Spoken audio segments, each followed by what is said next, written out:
Good evening, everybody. Good evening. Well, it is no exaggeration to say that the answer to this entire debate can be found in the first scene, the first line, and indeed the first word of the greatest poem ever composed, the fountainhead of Western literature, which is, of course, the Iliad of Homer. And what word does it begin with?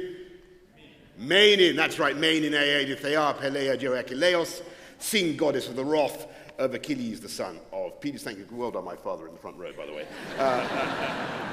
And why is Achilles so cheesed off?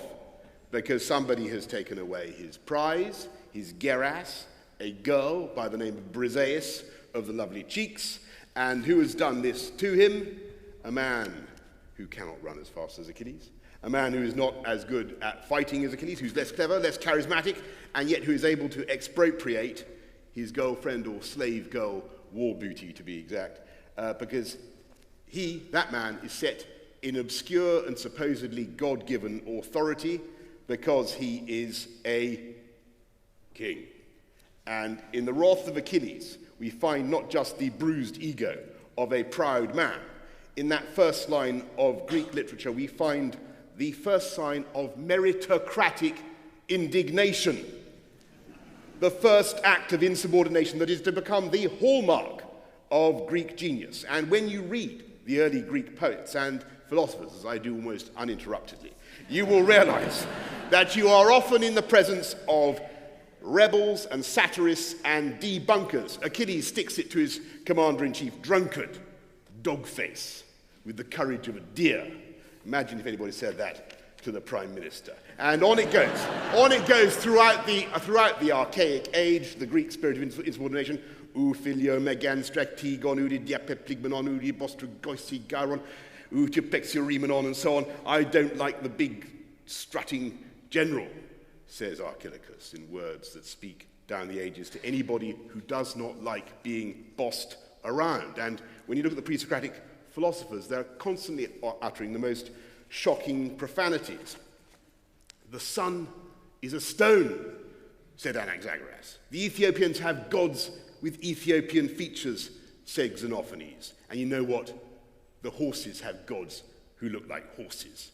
Nec ues coprio nec bliteroi, said Heraclitus. Dead is nastier than dung, dismissing in one 3-word phrase all the ancient and holy rituals that went with the burial of the dead, a studied insult to ordinary Greek feeling, but intellectually honest. The early Greeks are challenging, they are original, and they're willing to express their feelings in a way that has never happened before. Like Sappho, going all green and trembly when she sees the object of her desires, laughing in the company of some irritatingly handsome man.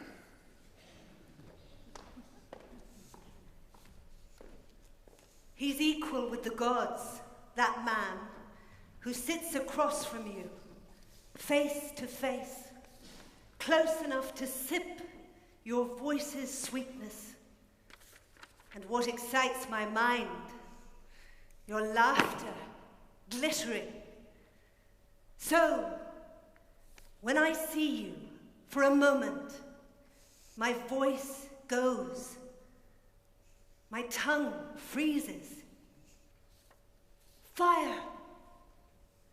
Delicate fire. In the flesh. Blind. Stunned. The sound of thunder in my ears. Shivering with sweat. Cold tremors over the skin.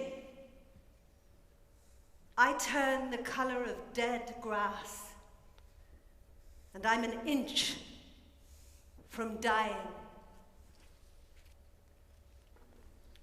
Thank you very much. That's Sappho. And as you expect, she was called the 10th muse by the ancients. The Greeks were the first to expose their vulnerable egos, and like all egotists, they were extraordinarily competitive. Not just in war, but in poetry and philosophy and sport and just about everything. One of the questions is, why did it all happen then? What was the reason for this flashpoint? And perhaps it was something to do with the topography of ancient Greece, the shadowy mountains and the echoey sea, as Achilles says, 25,000 miles of promontories and inlets that make Greece the country with the highest proportion of coastline to surface area in the world. So there were no big kingdoms with big rulers and loads of downtrodden peasants, but rather hundreds of little city-states arranged, as Plato said, like frogs around the pond, puffing out their cheeks in mutual emulation. And perhaps it was the arrival of those Eastern influences, Hittite metallurgy, chariot warfare, what have you, that combined with the competitive environment of archaic Greece and produced the miracle. And when you go through that mind-blowing suite of galleries in the British Museum, you can see humanity working itself up to the Greek revelation. You go past all those Egyptian cat gods and dog gods and Assyrian griffins with beards like ayatollahs, and thank heavens, by the way, that the Victorians ruthlessly plundered them all from Babylonia, since otherwise they would now be destroyed by Daesh, quite seriously. And you come then to the Duveen galleries, and you see the marbles. Your Excellency, Mr. Greek Ambassador, I'm very sorry to say this, but rescued quite rightly by Elgin from the Ottoman lime kiln. And what do you notice? You notice not only the extreme beauty of the sculpture, the first attempt at systematic anatomical realism, you see the spiritual change, because there aren't any strange hybrid animal gods, and there aren't any scenes of torture and beheading and massacre. And instead of the robotic processions of Sumerian and Babylonian and Akkadian armies and prisoners, there are human beings who are expressly differentiated from each other. One chap wearing sandals, another with a snood and boots. One guy got boots on, one looking this way, one looking that, one having trouble with a cow, I seem to remember. And you understand that you are looking at the ordinary people of Athens. That is who they are, and they are on the same scale in that Panathenaic frieze as the gods, because this is the moment in our story, in the human story, when the individual takes center stage. And as Sophocles said in 441, the year that the Parthenon was being built in the Antigone, there are many fearsome, amazing things, how you translate dinos, awesome things in the world, but none as awesome as man. It's not the gods, it's man who is the measure of all things. And what else do you see when you look at those sculptures? There's somebody missing. There's somebody missing from that frieze. Colour. Colour is, well, there was colour, but the colour is now missing. There is a spot of colour here or there, actually. Any advance on colour? Quite a good answer, but not brilliant. There's a character, there's something. Who is missing? Who is the individual? Yes. Harry Mount in the front row, well done. There is no king. We have reached the logical conclusion of that spirit of insubordination that we identified in the first line of the Iliad. We have removed the object of the wrath of Achilles, this irritating pasteboard ruler, and we have the world's first democracy. And whatever the flaws of that democracy, the slavery, the treatment of women, the oppression of allies, this was the first time in history that hard power, kratos, was entrusted to the demos, to stonemasons and dock workers and fishmongers and the rest of the 10,000 who assembled on the Pnyx.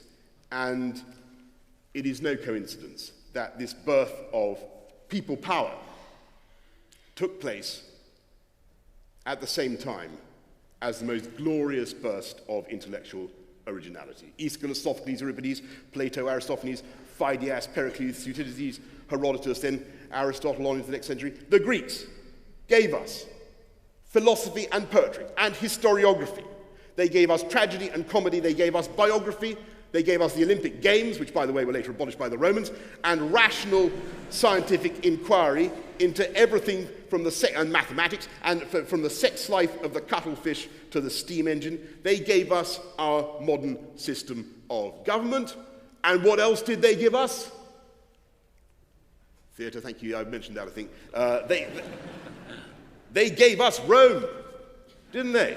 They gave us Rome. Rome was the creation of the ancient Greeks, just as modern America is the creation of Britain, though the modern Americans don't always see it that way, the Romans had no hesitation in acknowledging their debt. And yes, of course, the Romans beat the Greeks in this limited sense that they were more effective at wielding lethal violence. And in 146 BC, the legionaries smashed the sculptures of Corinth, and they used priceless pictures to play checkers on. And then, of course, what happened? The Greeks turned the tables, didn't they? As Horace said, and is the point that is always made in these occasions, Graecia capta ferum victorem capit et artes intulit agresti latio, right? Captured Greece, captured her savage conqueror, and brought the arts to rustic Italy. What was Roman sculpture? Straightforward homage, if not copied, of Greek sculpture. Roman architecture followed the canons of Greek architecture, like Mary's little lamb. Not this Mary, obviously, but like Mary. Roman food was Greek Hellenistic food with the addition of that ubiquitous radioactive fish sauce that they glooped over everything in that vulgar Roman way, like ketchup. And by the way, the work of Greek chefs, I owe this point to the learned Dr. Rushbrook, the work of Greek chefs was deemed so exquisite that they legally patented their dishes. Turbot seethed in goat's milk with aniseed or whatever, while Roman chefs were regarded as mere drudges and mechanics. Roman music, insofar as we know anything about it, was Greek music, except possibly for some popping tuba blasts at the games, and the great Roman writers and poets were avowedly following Greek models out of a deep, cringing sense of cultural deference. Virgil was meant to be the Latin Homer, Horace was following Alcaeus or Sappho, Tacitus was following Thucydides, and so on. And the first disadvantage they had to overcome, obviously, was what Lucretius called the patriae sermonis agestas, the relative poverty of the Latin language. The Greeks had far more words to play with than Latin. They had long words like apocolocyntosis, which is what happens when you turn into a pumpkin, raphanidosis, which is something else involving a vegetable, and there's all those wonderful short words like gi and tit and met and dit and poo and ga. And, how could the Romans manage without gi? They couldn't. Well, they're not very easily anyway. How do you translate gi? How do you translate gi? Very difficult to translate gi. Gi gives like that. Gi. But they did, and they did their best, and they produced astonishing results. And Mary, I'm not going to contest the genius of Rome. I'm not going to dispute that tonight with you, and I think that any of the authors that I have just mentioned, that culture, that civilization repays a lifetime's study. But I reject some of the traditional points that are made in favor of the superiority of the Romans. I'm not sure that they were that much more inventive for all their hypercourse and their aqueducts and their brilliant way of linking their shields above themselves and all the rest of it. I think it is striking, actually, when you look at the 1,000 years of Roman history, how little technological progress they made, relying as they did on the brawn of slaves. We have no Roman gizmo that compares in its baffling complexity to the Antikythera machine that was recently raised from the seabed, whose function is entirely unclear, at least to me. I'm not sure, and I'm sure Mary will come to this, I'm not sure that they really treated, this is a very controversial point, they really treated their women or their slaves that much better than the Greeks did. Visitors to ancient Athens often complained that you couldn't tell who was slave and who was free. And to get back to Neve's brilliant recitation there, show me the female Roman author who can compare with Sappho. I don't think Roman quality of life was better. Greeks lived at prodigious ages. Thales, 92, Democritus, 90, Diogenes, 89, the poet Apollonius, 85, Plato, 80, Sophocles wrote the Oedipus at Colonus when he was in his 80s. And pretty good it is, too. And in some critical ways, of course, I'm afraid that the Romans are still eclipsed by the Greeks. That's not just in my view, but in view, Mary, of the ultimate arbiter of these things, the market.